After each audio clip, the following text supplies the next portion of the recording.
அரசியல் கருடன் உறவுகளுக்கு வணக்கம். சீமானினுடைய ஈரோடு கிழக்கு இடைத்தேர்தலுக்கான பிரச்சாரம் வெறித்தனமா இருக்க போகுது அப்படின்னு சொல்லி ஒரு பிரபல ஆங்கில பத்திரிகை டெக்கன் கிரானிக்கல் அப்படின்னு சொல்லக்கூடிய இந்தியாவில் பெருமளவு வியாபாரமாகக்கூடிய பத்திரிகையில தலையங்கமாகவே ஒரு செய்தி வெளியே இருக்கு. அது குறித்து நாம் அந்த காணொலியில விரிவாக பார்க்க இருக்கோம். நாம் தமிழர் கட்சியை நம்ம எடுத்துக்கிட்டோம் அப்படின்னா ஊடகங்கள்ல தொலைக்காட்சிகள்ல இவர்களுடைய பெயரை கூட உச்சரிக்காம இருந்த காலகட்டங்கள் எல்லாம் தாண்டி இன்றைக்கு முதல் பக்கத்திலேயே நாம் தமிழர் குறித்தான செய்தி வெளியாகிற அளவுக்கு கட்சி வளர்ந்துருக்கு அப்படின்னா அந்த எந்த அளவிற்கு தேர்தல்களில் அவர்களினுடைய அந்த பெர்ஃபார்மன்ஸ் இருந்திருக்கு அப்படிங்கிறத நம்மளால புரிந்து கொள்ள முடியுது. ஸோ அது மாதிரியான ஒரு விளைவு தான் இன்றைக்கு ஒரு ஆங்கில பத்திரிகையில தலையங்கத்திலேயே சீமான் அவர்கள் குறித்தான ஒரு செய்தி. ஈரோடு கிழக்கு இடைத்தேர்தல் எந்த அளவுக்கு பரபரப்பாக போயிட்டு இருக்கு அப்படிங்கிறது அரசியலை உற்று நோக்கக்கூடிய நபர்களுக்கு தெரியும். மேலும் இந்த களம் நாம் தமிழர் கட்சிக்கு எந்த அளவிற்கு முக்கியமானது அப்படிங்கிறதும் நமக்கு தெரிஞ்ச ஒன்று தான். திமுக இங்கே ஆளும் தரப்பாக இருக்கக்கூடிய சூழல்ல அதற்கு நேர் எதிராக நாம் தமிழர் மட்டுமே ஒரு எதிர்கட்சியாக களமாடக்கூடிய ஒரு தேர்தல் களமாக ஈரோடு கிழக்கானது இருக்கு. இதனாலேயே இந்த களத்துல நாம் தமிழர் கட்சியானது ரொம்ப தீவிரமா, இன்னும் சொல்ல போனா வெறித்தனமா ஒரு பிரச்சாரத்தை முன்னெடுக்கணும் அப்படின்னு சீமான் அவர்கள் முடிவெடுத்திருக்கிறதா அந்த பத்திரிகையினுடைய தலையங்கம் சொல்லுது. NDK all set to make bypoll campaign rant chorus அப்படிங்கிற ஒரு தலைப்போட அந்த செய்தியானது வெளியே இருக்கு. அதாவது நாம் தமிழருடைய செயல் திட்டம் என்னவா இருக்க போகுது அப்படின்றதுக்கான ஒரு குறிப்பு தான் அந்த தலைப்பு. நாம் தமிழர் கட்சியானது தற்பொழுது ஒரு புதிய ஒரு அரசியல் ஸ்டாண்டையும் எடுத்திருக்கிறாங்க. அதையும் இந்த செய்தியில தெளிவா சொல்றாங்க. Anti Dravidian fire brand politics அப்படிங்கிற ஒன்று நாம் தமிழ் எடுத்திருக்காங்க. அதாவது திராவிட கருத்தியலுக்கு எதிரான ஒரு நிலைப்பாட்டை சீமான் அவர்கள் சமீபத்தில் எடுத்திருக்காங்க. ஸோ அதுவும் இந்த தேர்தலில் மிகப்பெரிய அளவில் ரோல் பிளே பண்ணும் அப்படிங்கிறதும் செய்தியினுடைய குறிப்பால் நமக்கு தெரியுது. சரி, அப்படி என்னதான் சீமான் அவர்கள் செய்ய இருக்கார் தேர்தலில், அப்படி எதற்கு இந்த அளவுக்கு முக்கியத்துவம் பெறுது அப்படின்னு பார்க்கும் பொழுது நம்ம எல்லாருக்குமே தெரியும், ஜனநாயகம் அப்படிங்கிறது பல்வேறு கட்சிகள் சேர்ந்து போட்டியிட்டு ஒரு அரசை நிறுவக்கூடிய விஷயமா தான் இருக்கும். ஆனால் இங்கே பார்த்தீங்கன்னா கிட்டத்தட்ட ஒரு சர்வாதிகார செயல்பாடுகள் தான் நடந்து கொண்டிருது. ஒரு கட்சி போட்டிடுறாங்க, மற்ற கட்சிகள் எல்லாருமே நாங்கள் விலகிக்கிறோம்னு சொல்லி விலகி நிற்கிறாங்க. அப்போது திமுகவினுடைய வெற்றி 100% உறுதியாவதற்கான வேலைகள் தான் முதல்ல பார்க்கப்பட்டு கொண்டிருந்தது. அது கிடையாது, நாங்கள் துணிந்து களத்தில் நிற்கிறோம் எதிர்த்து அப்படின்னு சொல்லி நாம் தமிழர் ஒரு முடிவு எடுத்து களத்தில் போய் நிற்கிறாங்க. மேலும் இதுவே பார்த்தீங்கன்னா ஒரு மிகப்பெரிய ஒரு புரட்சிகரமான ஒரு விஷயமாக தான் பார்க்கப்படுது. காரணம் நாம் தமிழரும் இல்லை என்றால் அந்த களத்தில் திமுகவை எதிர்ப்பதற்கு யாருமே இல்லை என்ற நிலை ஏற்பட்டிருக்கும். இப்போ இன்று நாம் தமிழர் கட்சியினுடைய வேட்பாளர் சீதாலட்சுமி அவர்கள் வேட்புமனு தாக்கல் பண்ணிட்டு பேசும் பொழுது கூட மற்ற கட்சிகள் எல்லாம் போனாலும் நாங்கள் துணிச்சு நிற்கிறோம், நாங்கள் பார்த்தீங்கன்னா களத்தில் திமுகவை தோற்கடிப்போம் அப்படிங்கிற அளவுக்கு அவர்கள் உறுதிப்பட ஒரு வாக்குறுதியும் கொடுக்குறாங்க. மேலும் நான் எங்கெல்லாம் போகிறனோ பிரச்சாரம் செய்வதற்கு முன்னாடியே என்னை பார்த்து எங்களுடைய வாக்குகள் உங்களுக்கு தான், நாங்கள் உங்களுக்கு வாக்கு செலுத்துவோம், நீங்கள் துணிச்சலாம் நில்லுங்க அப்படின்னு சொல்கிற அளவிற்கு எனக்கு வரவேற்பு இருக்குது அப்படிங்கிறதையும் அவர்கள் சொல்கிறாங்க. மேலும் சீதாலட்சுமி அவர்கள் வேட்புமனு தாக்கல் பண்ணிட்டு திமுகவினுடைய இத்தனை ஆட்சி காலத்தில் நடந்த பிரச்சனைகள் குறித்தும் அவர்கள் சொன்னதுக்கு பின்னாடி ஈரோட்டில் இருக்கக்கூடிய பிரதான பிரச்சனைகள் என்ன அப்படிங்கிறதையும் அவர்கள் பட்டியலிட்டு ஊடகங்கள் முன்னாடியே அதை சொன்னாங்க. ஸோ இதெல்லாம் பார்க்கும்போது சீமான் அவர்கள் ஒரு சிறந்த வேட்பாளர் தான் அந்த இடத்த நிறுத்தியிருக்கார் அப்படிங்கிறதும் அதை பார்க்கக்கூடிய பொதுமக்களுக்கு தெரிய வந்திருக்கும். ஸோ இதையெல்லாம் தாண்டி திமுகவினரும் இந்த தேர்தலை ரொம்ப சாதாரணமாக கடந்து போகிறது கிடையாது. இப்போ அவர்களுடைய தரப்பில் அதிமுக பாஜக இல்லை, களம் ரொம்ப நமக்கு சுலபமாக அமைஞ்சுன்னு நினச்ச நேரத்தில் நாம் தமிழர் நாங்கள் இருப்போம் அப்படின்னு சொல்லி உள்ளே வந்தது அவர்களுக்கு நிச்சயமாக ஒரு மிகப்பெரிய ஒரு குடைச்சலை தான் கொடுத்துருக்கும். இதில் என்ன விஷயம் அப்படின்னு பார்த்தோம்னா, திமுக போன்ற கட்சிகளுக்கு அதிமுக வளர்ந்தாலோ பாஜக வளர்ந்தாலோ பெரிய அளவில் சிக்கல்கள் வரப்போகிறது இல்லை.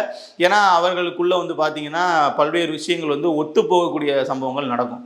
இப்போ அதிமுகவெல்லாம் எடுத்துக்கிட்டோம் அப்படின்னா ஒன்று நீ இருக்கணும் இல்லை நான் இருக்கணும், நம்ம 2 பேரை தவிர புதுசாக யாரையும் விட்டுறக்கூடாது அப்படிங்கிறதான் திமுகவினருடைய ஒரு பார்வையாகவும் இருக்கும், அதிமுகவினருடைய ஒரு பார்வையாகவும் இருக்கும். அடிமட்ட தொண்டர்கள் அப்படி நினைக்கிறாங்களோ இல்லையோ தலைமை அந்த எண்ணத்தில் தான் இருப்பாங்க. புதுசாக ஒரு 3வது ஆள் உள்ளே வந்துடக்கூடாது அப்படிங்கிறதுலாம் அதிமுக 2 பேருமே ரொம்ப குறியாக இருப்பாங்க. ஆனால் இந்த ஈரோடு கிழக்கு நம்ம எடுத்துக்கிட்டோம் அப்படின்னா அந்த 3வது நபருக்கும் முதல் நபருக்கும் தான் போட்டி அப்படிங்கும்போது அது இன்னுமே சூடு பிடிக்குது. இன்னும் சொல்லப்போனால் திமுக இந்த மாதிரி களம் அமையறதையே அவர்கள் விரும்பியிருக்க மாட்டாங்க. ஏன்னா நாம் தமிழர் கட்சி எதிர்த்து தான் நாம் அரசியல் பண்ணணும் அப்படிங்கும்போது இவர்களை நம்ம பேசாமல் கடந்து வந்துக்கிட்டு இருந்தோம். நாம் தமிழர் குறித்தோ சீமான் அவர்கள் குறித்தோ ஒரு செய்தி சமூக வலைதளங்களும் ரொம்ப தீயாக பரவிட்டு இருக்கோம். ஆனால் அது குறித்து ஸ்டாலின் அவர்களோ உதயநிதி அவர்களோ பேச மாட்டாங்க. திமுகவினுடைய தலைமையை கண்டுகொள்ளவே மாட்டாங்க. அது அவர்களுக்கு தெரியாது அப்படிங்கிறது அர்த்தம் இல்லை. அவர்கள் தெரிந்து கொண்டாலும் தெரிந்தது போல் காட்டிக் கொள்வதில்லை. காரணம் நாம் வளர்ந்து விடுவார்கள். இவர்களை பற்றி பேசணும் அப்படின்னா, இவர்கள் மேலே ஏறி வந்துட்டாங்க அப்படின்னா, இவர்களை மீது நாம எந்த விமர்சனமும் வைத்து அவரை கீழே கொண்டு போக முடியாது. அதனால இவர்களை பேசி நம்ம வளர்த்து விட வேண்டாம், அவர்கள் அதே இடத்துல அப்படியே இருக்கட்டும் அப்படிங்கிற மாதிரி இருப்பாங்க. இப்போ நீங்கள் டிவி விவாதங்களெல்லாம் எடுத்துக்கிட்டிங்கன்னா, இப்போ திமுக ஒரு நபர் இருப்பார், இப்போ அதிமுக ஒரு நபர் இருப்பார். திமுகவின் சார்பாக ஒரு செய்தி தொடர்பாளர் பேசுகிறார் அப்படின்னாக்க, அதிமுக ஆட்சி காலத்தில் நடந்ததெல்லாம் எங்களுக்கு தெரியாதா, நீங்கள் வந்து 2011லேருந்து 21 நீங்கள் இருக்கும்போது என்ன பண்ணீங்க அப்படின்னு சொல்லி கேட்பாங்க. இப்போ அவர் வந்து 2021லேருந்து 21 நீங்கள் என்ன பண்ணீங்கன்னு கேட்பாங்க. அப்போ 2 பேரும் மாறி மாறி இவங்கள ஒருத்தர் குறை சொல்லி அவங்கள ஒருத்தர் குறை சொல்லி கடைசியில் வந்து பார்த்தீங்க அப்படின்னா கன்க்ளூஷனாக ஒரு வேர்டிக்டாக எதுவுமே கிடைக்காது. அதுக்கு தீர்ப்பே சொல்ல முடியாது. ஏன்னா நீங்கள் பண்ணலையான்னு இவங்களும், நீங்கள் மட்டும் பண்ணலையான்னு அவங்களும் மாறி மாறி ஒரு கேள்வி கேட்டுக்கிட்டு அந்த விவாதமே வந்து இரு தரப்புலையும் குற்றம் சாட்டக்கூடிய ஒரு விஷயம் மாதிரியே போயிட்டு இருக்கோம். அப்போது மக்களுக்கு வந்து ஓகே இவங்க ரொம்ப தப்பு பண்ணிட்டாங்களா, அப்போ இவங்க அப்படிங்கிற மாதிரியான ஒரு ஸ்டேட்டஸ் தான் தமிழ்நாடு பாலிடிக்ஸில் இருந்துகிட்டு இருக்கோம். இப்போ சீமான் மாதிரி ஒரு 3வது நபர் வந்து வளர்ந்து வரும்போது என்ன ஆகும் அப்படின்னு பார்த்தீங்கன்னா, நாம் தமிழர் கட்சி கொடுத்து தனி மனித தாக்குதலை தவிர்த்து அரசியல் ரீதியாக விமர்சனம் எதுவுமே வைக்க முடியாத இடத்துக்கு இவர்கள் தள்ளிடுறாங்க. அது திமுகவும் சரி அதிமுகவும் சரி. அப்போ திமுக போன்ற ஒரு கட்சி நாம் தமிழரை எதிர்க்க நேர்கொள்ளும் போது என்ன நடக்கும் அப்படின்னா, அவர்களுக்கு வந்து வேற வழியே இல்லாமல் ரொம்ப பதுங்கி பம்மி தான் வந்து பிரச்சாரமே செய்ய வேண்டியிருக்கும்.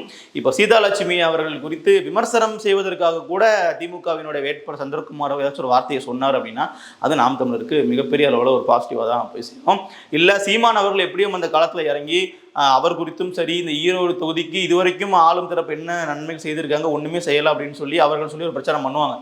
அப்போ அதுலேயும் சரி அவர்கள் மறுத்து, இப்போ நாம் தமிழர் கட்சிக்காரங்க ஒரு குற்றச்சாட்டை வைக்கிறாங்க, ஈரோட்டில் இந்த மாதிரியான தவறுகள் நடந்திருக்கு, இவர்கள் எதுவுமே பண்ணலன்னு சொல்லி அதை மறுத்து அந்த தரப்பிலிருந்து ஏதாச்சும் ஒன்று சொன்னாங்கன்னா கூட அதற்கும் இவர்கள்கிட்ட வந்து பார்த்தீங்கன்னா பதில் சொல்ல முடியாத ஒரு சூழல் தான் இருக்கும். இப்போ நாம் தமிழர் கட்சியினுடைய விமர்சனத்துக்கு ஒரு பதில் சொல்கிறோன்னா கூட அது அவர்களுக்கு ஒரு சாதகமான நிலைப்பாடாக போயிருமோ. இப்போ நாம் தமிழர் வேட்பாளருக்கு திமுக வேட்பாளர் பதிலடி அப்படிங்கிற ஒரு செய்தியை கூட அவர்கள் வந்து விரும்ப மாட்டாங்க. ஆனால் அரசியல் களமும் ஊடகங்களும் இப்போ அந்த தளத்தில் தான் இருக்கிறாங்க. டிஎம்கே vs என்டிகே அப்படிங்கிற அடிப்படையில் இந்த தேர்தலே வந்து போய்கிட்டு இருக்கு. இப்போ ஒட்டுமொத்த நபர்களினுடைய பார்வையுமே இப்போ அதன் அடிப்படையில் தான் இருக்குது அப்படிங்கிறது நமக்கு புரிய வருது. ஸோ இதனால் நம்ம வந்து எந்த ஒரு முடிவுக்கும் அவ்வளோ சீக்கிரமாக வந்துட முடியாது அப்படிங்கிறதையும் நமக்கு தெரிய வருது. இதெல்லாம் ஒரு பக்கம் இருக்க, திமுகவினுடைய தலைமையும் வந்து பார்த்தீங்க அப்படின்னா கடந்த ஈரோடு கிழக்கு இடைத்தேர்தலில் மக்களை வந்து பட்டியல் அடைத்து வாக்குகள் சேகரித்தாங்கன்னு சொல்ல முடியாது, வாக்குகளை விலைக்கு வாங்கினார்கள் அப்படின்னே சொல்லலாம். ஏன்னா அந்த அளவிற்கு வந்து காசு பணத்தை வந்து கொட்டி கொடுத்து அவர்களை வந்து ஆடு மாடு போல் பட்டியல் அடைத்து தான் அந்த தேர்தலே நடந்துச்சு. ஒரு கிட்டத்தட்ட ஒரு மாத காலம் வந்து அந்த தொகுதியே வந்து ஒரு வீடுகளில் மக்களே இல்லாமல் ஒரு மயான காட்சி அளிச்சிருக்கோம். ஏன்னா அந்த அளவிற்கு வந்து அந்த தொகுதிகளில் வேலை நடந்தது. பிற கட்சிகள் போயிட்டு வாக்குகள் சேகரிக்க முடியாத அளவிற்கான ஒரு அடக்குமுறைகள் அந்த தொகுதியில் நடந்தது. அதனால தான் அதிமுக பாஜக நாங்கள் வந்து விலகி நிற்கிறோம், எங்களுக்கு இதெல்லாம் சமாளிக்க முடியாதுன்னு சொல்லிட்டு அவர்கள் வந்து வெளியே நிற்கிறாங்க. நாம் தமிழர் கட்சி பரவாயில்ல, என்ன பண்ணாலும் பண்ணு, நாங்கள் எங்கள் சைட்லேருந்து எவ்வளோ முடியுமோ நாங்கள் போராடுவோம் அப்படிங்கிற மாதிரி இவர்கள் வந்து களத்தில் இறங்கிட்டாங்க. இப்போ இதெல்லாம் ஒரு பக்கம் இருக்க, திமுகவும் இந்த முறை வந்து ஒரு பெரிய அளவில் சிந்தனை தான் இருப்பாங்க. ஏன்னா கடந்த முறை அது ஒரு புதுசாக ஒரு விஷயத்தை பண்ணும் பொழுது பெரிய அளவில் குற்றச்சாட்டுகள் வந்து அந்த சமயத்தில் வந்து வெளியே வந்திருக்காது. இப்போ ஏற்கனவே திமுக இப்படிலாம் பண்ணுவாங்க, திமுக வந்து இதெல்லாம் செய்கிறாங்க அப்படின்னு சொல்லும் பொழுது இப்போ அவர்கள் எது செய்தாலுமே அதை உற்று நோக்குவதற்கு, அதை காணொலியாக எடுத்து சமூக வலைதளங்களில் பதிவிடுவதற்கு ஒரு குழு தொடர்ச்சியாக ரெடியாக இருப்பாங்க. அது நாம் தமிழர் கட்சியிலையும் இருப்பாங்க, பிற எதிர்கட்சிகள்லையும் இருப்பாங்க. இப்போ இவர்களினுடைய செயல்பாடுகள்லாம் சேர்த்து பார்க்கும் பொழுது திமுகவுக்கே நிச்சயமாக ஒரு அச்சம் இருக்கத்தான் செய்யும். இந்த காலத்தில் இன்னும் சில விஷயங்களும் புதுமையாக நடக்கிறதுக்கான வாய்ப்புகள் இருக்குது. காரணம், சீமான் அவர்கள் சமீபத்தில் கையில் எடுத்துருக்கக்கூடிய அந்த அரசியல் ஆன்டி திராவிடியன், ஆன்டி பெரியார் அந்த ஒரு கொள்கை அப்படிங்கிறது நிச்சயமாக சீமானுக்கு இந்த தேர்தலில் ஒரு மிகப்பெரிய அளவில் கை கொடுக்கும்னு சொல்கிறாங்க. அதற்கான காரணம் என்ன அப்படின்னா, இப்போ அண்ணாமலை அவர்கள் பாஜக அந்த கட்சியை வந்து ஆதரிக்கக்கூடிய நபர்களில் பெரும்பாலான இருக்கிறவங்க திமுகவினுடைய எதிர்ப்பாளர்களாக இருக்கிறாங்க. முழுக்க முழுக்க வந்து மோடியை ஏற்றுக்கொண்டு முழுக்க சனாதன கருத்திலே ஏற்றுக்கொண்டு பயணிக்கிறவங்களை தாண்டி அவர்களும் இருக்காங்க. அவர்களையும் தாண்டி திமுகவை எதிர்ப்பதற்கு அதிமுகவை விட பிஜேபி நல்லா பண்ணுவாங்க, அதனால் இங்கே பக்கம் போவோன்னு அங்கே அப்படி போன ஒரு கூட்டமும் இருக்கிறாங்க. பெரியாருக்கு எதிராக, கலைஞருக்கு எதிராக அரசியல் பண்ணக்கூடிய ஒரு கூட்டம் இருக்கிறாங்க. அவர்கள் இந்த முறை வந்து நாம் தமிழர் கட்சிக்கு திரும்புவதற்கான வாய்ப்புகள் பெருமளவு இருக்குது அப்படிங்கிறதும் சில அரசியல் திறனாய்வாளர்களுடைய கருத்துக்களாக இருக்குது. இதற்கான சாத்திய கூறுகளும் நிச்சயமாக களத்தில் இருக்குன்னு நம்ம சொல்லாதது மறுக்க முடியாது. காரணம் என்ன அப்படின்னா, பாஜக இந்த இடத்துல போட்டியிடலை. அப்போ பாஜக போட்டியிடலை அப்படிங்கும்போது தங்களினுடைய ஜனநாயக கடமையை மக்கள் நிச்சயமாக ஆற்றி தான் ஆகணும். இப்போ அதிமுகவினுடைய வாக்குகளாக இருக்கட்டும், பாஜகவினுடைய வாக்குகளாக இருக்கட்டும், இது எல்லாமே வந்து பார்த்தீங்கன்னா அவர்கள் வந்து வேற ஒரு அணிக்கு போட்டாகணும். இப்போ அதிமுகவினுடைய வாக்குகள் கூட பெருமளவு வந்து திமுகவுக்கு கடந்த முறை போயிருக்கின்றது. விக்கிரவாண்டி இடைத்தேர்தலில் நமக்கு தெரிய வந்துச்சு. அப்போ திமுகவினுடைய வேட்பாளர் வந்து 1 லட்சத்துக்கு மேலே வாக்குகள் வாங்கியிருக்காரு அப்படின்னா, இப்போ மீதம் இருக்கிற வாக்குகள் எங்கே போச்சு? பாமக ஒரு 50,000 வாங்கியிருக்காங்கன்னா மிச்சம் உள்ளது அதிமுக வாக்குகளே திமுக போயிருக்கு. அதை நம்ம பார்க்க முடிஞ்சு. ஆனால் பிஜேபியினுடைய வாக்குகள் வந்து அது மாதிரி திமுகவுக்கு போகுமா? பிஜேபியினுடைய அந்த ஒரு கோர் ஓட்டர்ஸ் வந்து போகுமா அப்படின்னா அதற்கான வாய்ப்புகள் வந்து குறைவு அப்படின்னு சொல்லப்படுது. அதுக்காக அவர்கள் வாக்கு செலுத்தாமல் இருந்துருவாங்களா, நோட்டாவுக்கு போட்டு இருந்துருவாங்களான்னா அதற்கும் வாய்ப்புகள் குறைவு தான். அப்போ அதில் வந்து நாம் தமிழர் கட்சிக்கான வாக்குகள் வருவதற்கான சாத்தியக்கூறுகளும் இருக்குது. இவர்கள் அந்த வாக்குகளை எடுப்பதற்கு ஒரு செயல் திட்டம் தனியாக செய்யணும்னு அவசியம் இல்லை. ஏன்னா இவர்களுடைய அந்த பேச்சுகள் அப்படிங்கிறதே திமுகவுக்கு நாங்கள் தான் நேர் எதிரி அப்படிங்கிறத உறுதிப்படுத்தும் விதமாகத்தான் இருக்குது. அது சுலபமே வந்து பார்த்தீங்க அப்படின்னா நாம் தமிழர் கட்சிக்கு வந்துடும். ஸோ களத்தில் நாம் தமிழர் கட்சி ஒரு மாற்று கட்சியாக திமுகவிற்கு எதிராக நிற்கிறது அப்படிங்கிறது எதிர்கட்சிகளினுடைய ஆதரவாளர்களினுடைய கவனத்தையும் வந்து ஈர்த்திருக்கு. ஊடகங்களும் இப்போ அதுதான் வந்து ப்ரொஜெக்ட் பண்ணுறாங்க, டிஎம்கே vs என்டிகே அப்படின்னு சொல்லிட்டு. அதனால் இந்த இடைத்தேர்தல் நிச்சயமா அடுத்து வரப்போற சட்டமன்ற தேர்தலினுடைய அந்த ஒரு களத்தை தீர்மானிக்கக்கூடிய ஒரு களமாகவும் இருக்கும். காரணம் டிஎம்கே vs என்டிகே அப்படிங்கிறது அங்கேயும் பிரதிபலிக்குமா அப்படிங்கிற ஒரு கேள்வியும் இருக்கு. நம்ம பொறுத்திருந்து பார்க்கலாம் தேர்தல்கள் என்ன நடக்குது, இது எப்படி முடிவடையுது அப்படிங்கிறதையும். இது போன்ற அரசியல் குறித்த காணொலிகள் பார்ப்பதற்கு அரசியல் கருடன் சேனலை சப்ஸ்கிரைப் செய்யுங்கள். மேலும் மற்றொரு தகவலோடு உங்களை சந்திக்கும் முறை நன்றி.